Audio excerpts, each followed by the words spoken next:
Good evening student. मैं अवनेश सिंह तोमर और हम केमिस्ट्री की सीरीज में जो चैप्टर पढ़ रहे हैं वो है आवर्त सारणी यानी कि पीरियोडिक टेबल। इससे पिछले वीडियो में हम मुख्य रूप से जो मोजले द्वारा दी गई मेंडलीव की संशोधित आवर्त सारणी या आधुनिक आवर्त सारणी थी उसे हमने पढ़ा है। और ये जो टॉपिक है उसी आवर्त सारणी से संबंधित तत्वों का कुछ क्लासिफिकेशन किया गया है। वास्तव में हम जो पढ़ रहे हैं तत्वों का क्लासिफिकेशन या फिर तत्वों का वर्गीकरण ही पढ़ रहे हैं।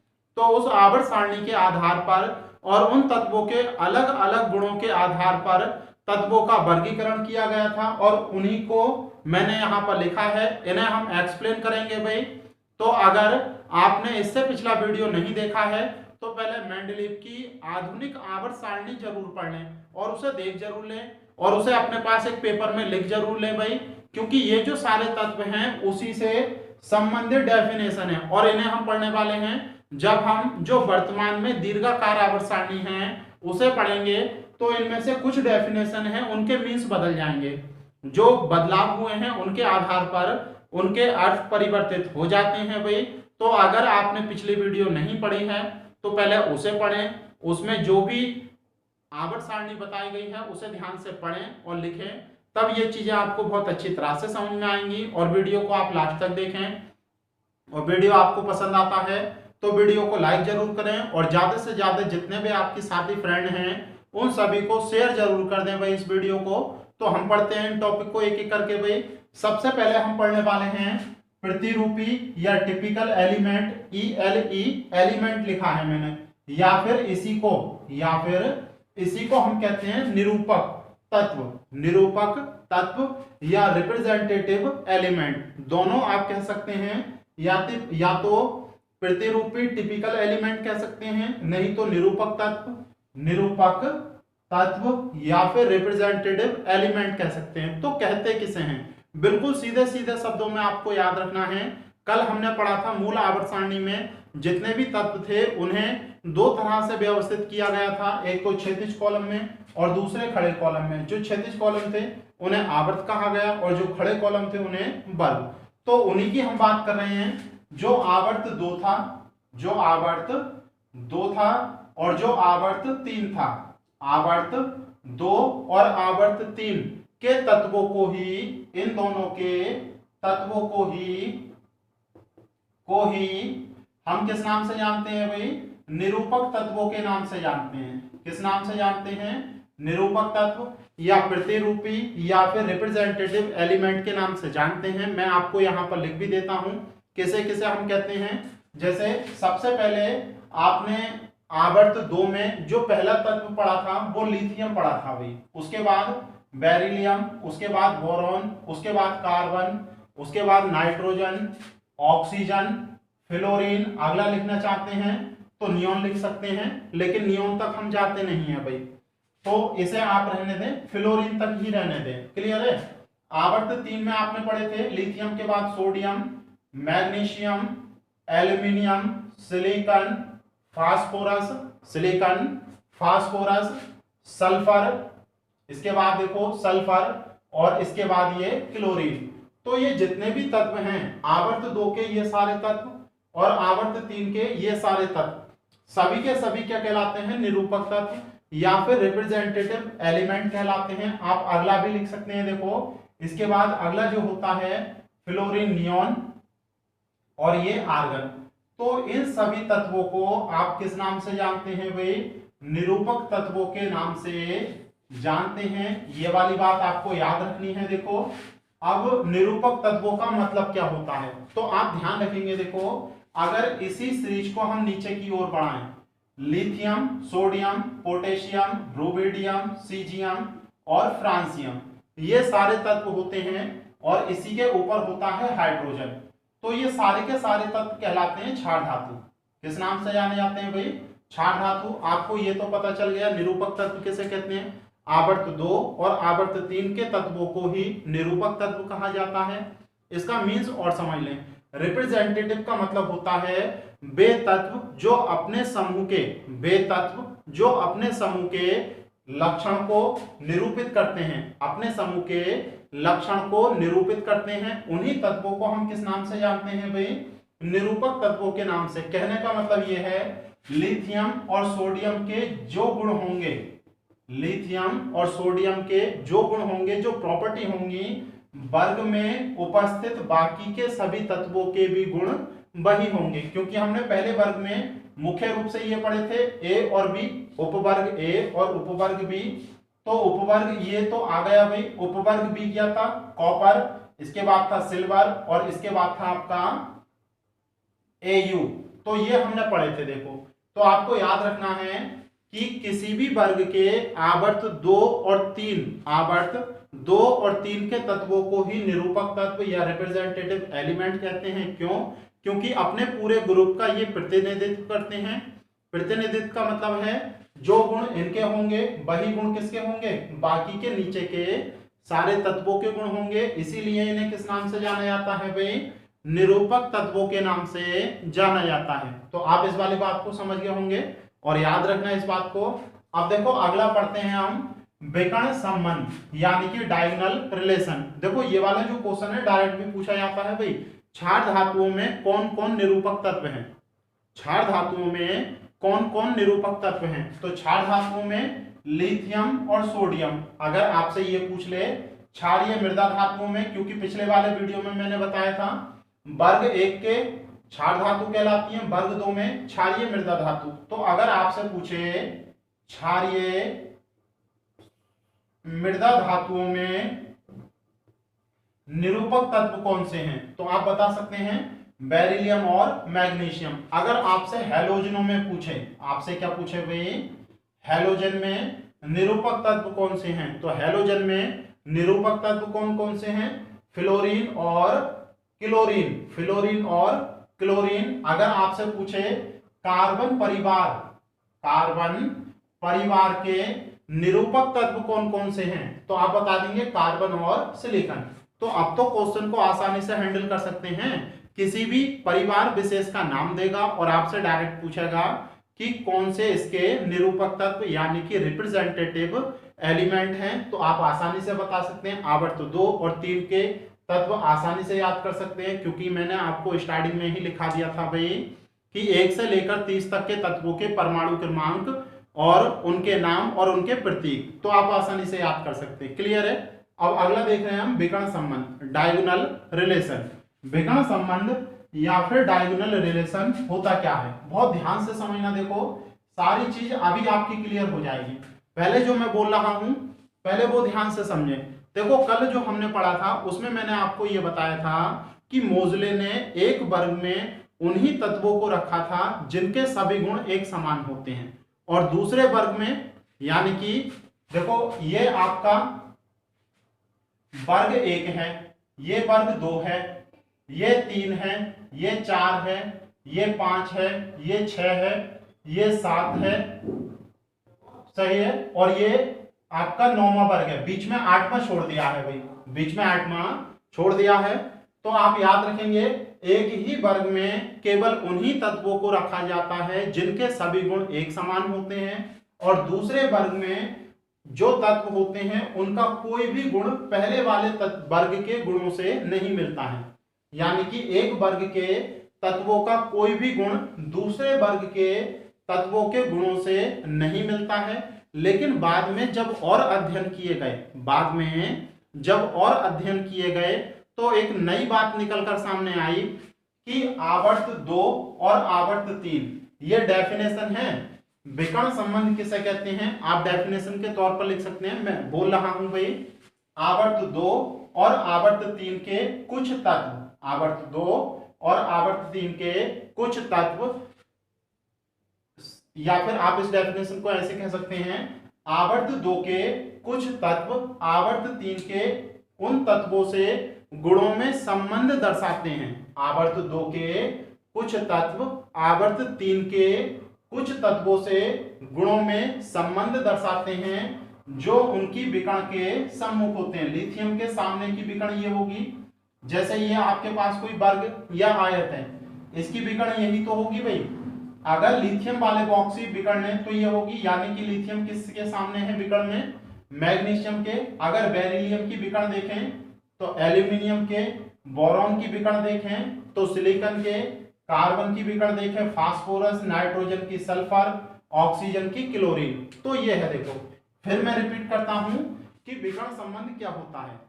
आवर्त 2 के कुछ तत्व आवर्त 3 के उन तत्वों से गुणों में संबंध दर्शाते हैं जो उनके विकर्ण के सम्मुख होता है, और इसी संबंध को हम कहते हैं विकर्ण संबंध। यानी कि आवर्त 2 के सामने वाले आवर्त 3 के वे तत्व जो उनके विकर्ण के सम्मुख हैं उनके गुणों में समानताएं होंगी।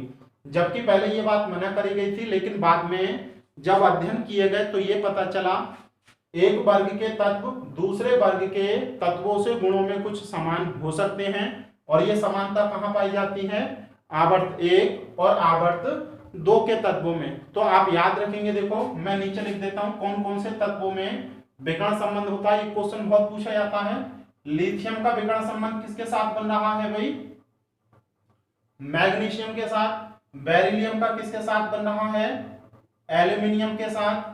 और बोरॉन का किसके साथ बन रहा है, सिलिकॉन के साथ। और आपका कार्बन का किसके साथ बन रहा है, फास्फोरस के साथ। तो इसी प्रकार से आगे को चलेंगे। तो आपने विकर्ण संबंध समझ लिया। फिर मैं डेफिनेशन रिपीट करता हूं, आप लिख सकते हैं आवर्त 2 के कुछ तत्व आवर्त 3 के उन तत्वों से गुणों में संबंध दर्शाते हैं जो उनके विकर्ण के सम्मुख होते हैं, और इसी को विकर्ण संबंध कहते हैं। जैसे आपसे क्वेश्चन पूछा जाएगा लिथियम किसके साथ विकर्ण संबंध दर्शाता है, तो आपको ऑप्शन में टिक करना है मैग्नीशियम। बेरिलियम किसके साथ विकर्ण संबंध दर्शाता है, आपको टिक करना है एल्यूमिनियम। क्लियर है। और देखो विकर्ण संबंध जो होता है बाएं से दाएं की ओर जाने पर, बाएं से दाएं की ओर जाने पर, दाएं जाने पर घटता है, दाएं जाने पर घटता है। इस बात का क्या मतलब हो गया, इस बात का यह मतलब हो गया सबसे ज्यादा विकर्ण संबंध यानी कि गुणों में समानता किसके होगी, लिथियम मैग्नीशियम।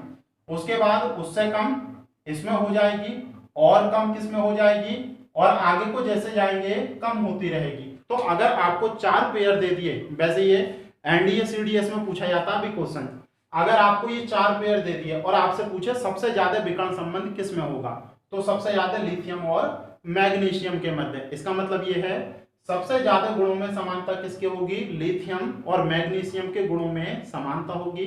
बस यही बात याद रखनी है। क्लियर है इतना।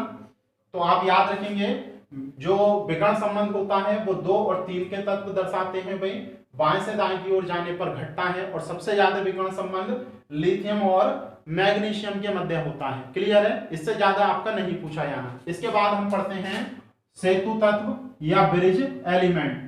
सेतु तत्व या फिर ब्रिज एलिमेंट क्या होते हैं भाई, बहुत ध्यान से समझना। सेतु तत्व या फिर ब्रिज एलिमेंट क्या होते हैं, देखो मैं यहां पर आपको समझाता हूं। अगर बिल्कुल शॉर्ट में आपको बताऊं तो मैं ऐसे कह सकता हूं भाई कि वर्ग 1 से लेकर वर्ग 6 तक, वर्ग 1 से लेकर वर्ग 7 तक लिखो। वर्ग 1 से लेकर वर्ग 7 तक, वर्ग 1 से लेकर वर्ग 7 तक आवर्त 3 के तत्व, आवर्त 3 के तत्व क्या कहलाते हैं, सेतु तत्व कहलाते हैं। बहुत सीधी सीधी डेफिनेशन है। वर्ग 1 से लेकर वर्ग 7 तक तीसरे आवर्त में जो तत्व आते हैं, तीसरे आवर्त में जो तत्व आते हैं उन्हीं को क्या कहा जाता है, सेतु तत्व। जैसे अभी पीछे हमने लिखे भाई, कौन से लिखे थे, आवर्त 3 के तत्व, आवर्त 3। आवर्त 3 में कौन सा लिखा था भाई, लिथियम, लिथियम के बाद magnesium, aluminium, silicon, phosphorus, sulphur, chlorine, यही तो लिखे थे।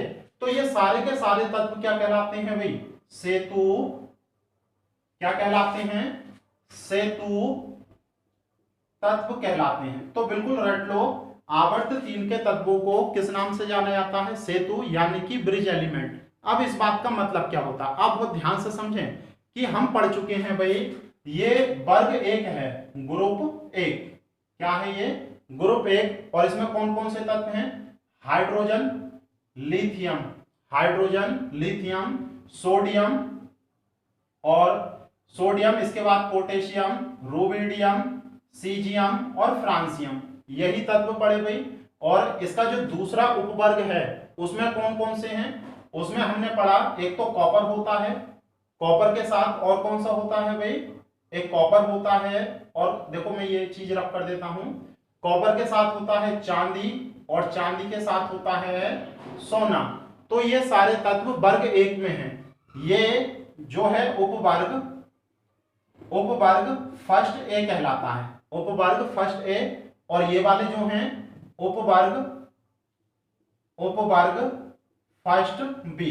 अगर आपने कल की क्लास ली है तो आप अच्छी तरह से समझ रहे होंगे। ग्रुप एक में तत्व की दो श्रेणियां हैं, एक तो उपग्रुप ए और उपग्रुप बी। उपग्रुप बी में ये तत्व हैं देखो, और ए में ये सारे तत्व हैं ऊपर से लेकर नीचे तक, ये भी ए में आते हैं और ये भी। तो देखो जो सोडियम है वो इन तत्वों के मध्य है और इन तत्वों के मध्य है, यानी कि उपग्रुप ए के मध्य है और सब ग्रुप बी के मध्य है। सब ग्रुप ए और सब ग्रुप बी के मध्य ब्रिज का कार्य कर रहा है। दोनों को जोड़ रहा है या नहीं, अरे दोनों को जोड़ रहा है या नहीं, तो दोनों को जोड़ रहा है, इसीलिए इसे कहते हैं सेतु तत्व। और ये जो सोडियम है इसके गुण इनके समान भी होंगे और इनके, लेकिन आप ध्यान रखें सोडियम के गुण अपने वर्ग जो उपग्रुप होता है उसके समान ज्यादा होते हैं, यानी कि सोडियम के अधिकांश गुण किसके समान होंगे, उपवर्ग ए के समान, जबकि कुछ गुण किसके समान होंगे, बी के। एक एग्जांपल और देख सकते हैं, देखो मैग्नीशियम वाला आप देख सकते हैं। देखो मैग्नीशियम के ऊपर क्या होता है भाई, lithium, beryllium, magnesium, calcium, strontium, barium और रेडियम, यही होते हैं beryllium, magnesium, calcium, strontium, barium और रेडियम। तो देखेंगे देखो ये हमारा सेतु तत्व है इसमें, सही है। इसके बाद ये तो सब ग्रुप ए के हो गए, ये तो सब ग्रुप ए के तत्व हो गए। इसके बाद सब ग्रुप बी में कौन कौन से आते हैं, जिंक, कैडमियम और मरकरी। जिंक, कैडमियम और मरकरी ये जो तत्व हैं ये सब ग्रुप बी में आते हैं भाई। तो ये जो मैग्नीशियम है इन तत्वों के मध्य और इन तत्वों के मध्य ब्रिज का कार्य करता है, जोड़ता है, यानी कि मैग्नीशियम के कुछ गुण इनके समान होंगे और कुछ गुण इनके समान। लेकिन अपने सब ग्रुप, क्योंकि मैग्नीशियम बेरिलियम को किस में रखा गया है, सब ग्रुप ए में, इसीलिए इसके साथ इनके गुणों में अधिकता होगी। तो इसीलिए आवर्त 3 के तत्वों को क्या कहते हैं, सेतु तत्व, क्योंकि वे सब ग्रुप ए और सब ग्रुप बी के तत्वों को आपस में जोड़ते हैं और उसके गुण सब ग्रुप ए और सब ग्रुप बी दोनों के साथ मैच करते हैं। तो आपको समझ में आ गया भाई, बिल्कुल एक शब्द में याद रखो, सेतु तत्व या ब्रिज एलिमेंट किसे कहते हैं, आवर्त 3 के तत्वों को ब्रिज एलिमेंट कहते हैं। क्यों, क्योंकि ये सब ग्रुप ए सब ग्रुप बी को आपस में जोड़ते हैं और इनके गुण दोनों के लगभग समान होते हैं, जबकि गुणों में अधिक समानता किसके साथ होती है, सब अपने सब ग्रुप के साथ, यानी कि बेरिलियम और मैग्नीशियम किस सब ग्रुप के हैं, ए, तो इसके साथ ज्यादा समानता होगी। अगर बी के होते तो बी के साथ ज्यादा समानता होती। क्लियर है भाई। तो अगला देखते हैं, देखो नॉर्मल तत्व क्या होते हैं। बहुत इजी शब्दों में मैं आपको बता रहा हूं, नॉर्मल तत्व या सामान्य तत्व किसे कहते हैं। जो सेतु तत्व हैं उन्हें भी एक प्रकार से नॉर्मल तत्व कहते हैं, नॉर्मल तत्व कहते हैं भाई। देखो यहां पर आपको ये डेफिनेशन थोड़ी सी भारी लग सकती है, लेकिन जब हम आगे पढ़ेंगे जो दीर्घाकार आवर्त सारणी पढ़ेंगे तो उसमें बहुत इजी वे में दे रखी है ये डेफिनेशन, आप बहुत आसानी से समझ जाएंगे। फिर भी समझने की कोशिश करें। यहां पर नॉर्मल तत्व जो सेतु एलिमेंट हैं उनके अधिकांश गुण अपने सब ग्रुप के जिस सब ग्रुप के साथ मैच करते हैं। मतलब सेतु एलिमेंट में 2 सब ग्रुप होंगे, सेतु एलिमेंट 2 के साथ ही तो गुण मैच करेगा भाई, सब ग्रुप ए और सब ग्रुप बी, जिसके साथ अधिकांश गुण मैच होंगे, जिसके साथ अधिक गुण मिलते हैं उसी को क्या कहते हैं हम, नॉर्मल तत्व। क्या कहते हैं भाई, नॉर्मल एलिमेंट कहते हैं। तो आप बिल्कुल सीधा सीधा याद रखें कि ब्रिज एलिमेंट जो आपका सेतु एलिमेंट है या तत्व है उसके अधिकांश गुण अपने सब ग्रुप के जिन तत्वों के साथ मिलते हैं, अपने उप समूह के जिन तत्वों के साथ मिलते हैं उन्हें किस नाम से जाना जाता है, नॉर्मल तत्वों के नाम से जाना जाता है। जैसे इस वाले पहले वाले में कौन सा होगा, लिथियम, सोडियम, पोटेशियम, क्योंकि लिथियम और सोडियम किस सब ग्रुप के हैं, सब ग्रुप ए के, और इसमें भी सब ग्रुप ए के, तो आप आसानी से याद रख सकते हैं। अगले देखो संक्रमण तत्व, तो इसकी डेफिनेशन भी हम दीर्घाकार आवर्त सारणी में फिर पढ़ने वाले हैं, लेकिन यहां पर आप देख लें, थोड़ी सी अजीब सी है लेकिन फिर भी आप समझ लो कि जो सेतु एलिमेंट होते हैं अपने सब ग्रुप के साथ उनके जो कम गुण मैच करने वाले तत्व होते हैं, क्योंकि ज्यादा गुण मैच करने वाले तो क्या कहला रहे हैं, नॉर्मल, बाकी के आप ऐसे कह दो नॉर्मल तत्वों के अतिरिक्त बचे हुए जो तत्व हैं वो संक्रमण तत्व कहलाएंगे। जैसे इस वाले सब ग्रुप में ये, क्योंकि सोडियम के कम गुण मिलते हैं इनके साथ, मैग्नीशियम वाले में ये कहलाएंगे क्योंकि इनके कम गुण। तो आप देखो डेफिनेशन ऐसे लिख सकते हैं इसकी कि जो संक्रमण तत्व हैं प्रत्येक वर्ग के वे तत्व होते हैं जो जिनके गुण सेतु तत्वों से कम मिलते हैं, जिनके गुण सेतु तत्वों से कम मिलते हैं उन्हें संक्रमण तत्व कहते हैं। इसके अतिरिक्त यहां पर हमने वर्ग 8 नहीं लिखा है, इसके अतिरिक्त वर्ग 8 के तत्व, वर्ग 8 के तत्व भी क्या कहलाते हैं, संक्रमण तत्व। जैसे आयरन, कोबाल्ट, निकेल, ये वाले सब तत्व पढ़े थे भाई, तो ये भी क्या कहलाते हैं, आपके संक्रमण तत्व कहलाते हैं। आपको याद रखना है बहुत अच्छी तरह से। तो ये सारी डेफिनेशन आपको समझ में आ गई होंगी, आप बिल्कुल परेशान नहीं हो। दीर्घाकार आवर्त सारणी के संबंध में ज्यादा पूछा जाता है, जो मॉडर्न डेफिनेशन है उसमें हम पढ़ेंगे। यहाँ पर थोड़ी सी टफ डेफिनेशन दे रखी है, तो आप परेशान नहीं हो बिल्कुल। आंतरिक संक्रमण तत्व देख लें, इनमें ज्यादा कुछ नहीं है, बहुत आसान है भाई, तो इन्हें हम पढ़ने वाले हैं। देखो इन्हें मुख्य रूप से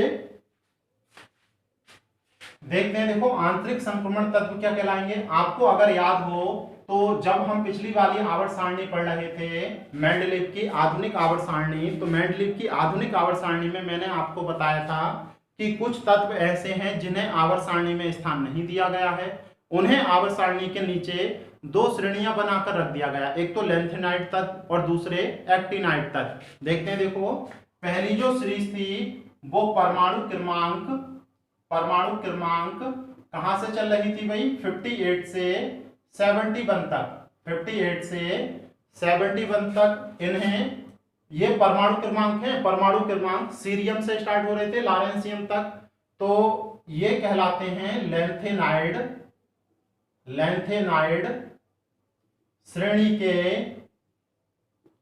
तत्व, लेंथेनाइड श्रेणी के तत्व, या एक और नाम है लेंथेनॉइड्स, लेंथेनॉइड्स भी कहते हैं इन्हें, लेंथेनॉइड्स भी कहते हैं भाई, या फिर एक नाम और है इन तत्वों का दुर्बल मृदा तत्व। तो इन तत्वों के नाम से जानते हैं, और ये 14 तत्व हैं। इसके बाद देखो परमाणु क्रमांक 90 से 102 तक, 90 से 102 तक क्या कहलाते हैं, एक्टिनाइड श्रेणी के तत्व, एक्टिनॉइड श्रेणी के तत्व कहलाते हैं। इन्हें एक्टिनॉइड्स भी कहते हैं भाई, किस नाम से जानते हैं, एक्टिनॉइड्स के नाम से भी जानते हैं। तो लेंथेनाइड तत्व सारे के सारे 14 के 14 लेंथेनाइड तत्व और 14 के 14 एक्टिनाइड तत्व, इन दोनों को ही संयुक्त रूप से हम कहते हैं आंतरिक संक्रमण तत्व, आंतरिक संक्रमण तत्व, क्योंकि इनके जो परमाणु क्रमांक होते हैं बहुत अधिक होते हैं, परमाणु भार बहुत अधिक होते हैं, और आंतरिक रूप से एक दूसरे में संबंध ये दर्शाते हैं। तो एक शब्द में आप याद रख लें, लेंथेनाइड श्रेणी के सभी तत्व और एक्टिनाइड श्रेणी के सभी तत्वों को ही क्या कहा जाता है भाई, आंतरिक यानी कि इनर ट्रांजिशन एलिमेंट के नाम से जाना जाता है। तो ये कुछ महत्वपूर्ण डेफिनेशन थी, बहुत सारे क्वेश्चन बनते हैं, जब आप प्रैक्टिस पेपर करेंगे तब आप पाएंगे। सेतु एलिमेंट से बहुत सारे क्वेश्चन पूछे जाते हैं, डायगोनल सिस्टम से बहुत सारे क्वेश्चन पूछे जाते हैं, रिप्रेजेंटेटिव एलिमेंट से बहुत सारे क्वेश्चन पूछे जाते हैं। तो अगर आपको ये वीडियो पसंद आई हो तो वीडियो को लाइक करें, ज्यादा से ज्यादा शेयर करें, और अगर चैनल पर पहली बार है तो चैनल को सब्सक्राइब करें और राइट साइड में बेल आइकन को प्रेस करें, ताकि इसी प्रकार के अच्छे वीडियो आपको लगातार मिलते रहें और सबसे पहले उसका नोटिफिकेशन पहुंचे आपके पास, इसीलिए बेल आइकन को प्रेस करें और ऑल के बटन पर क्लिक करें। Thank you.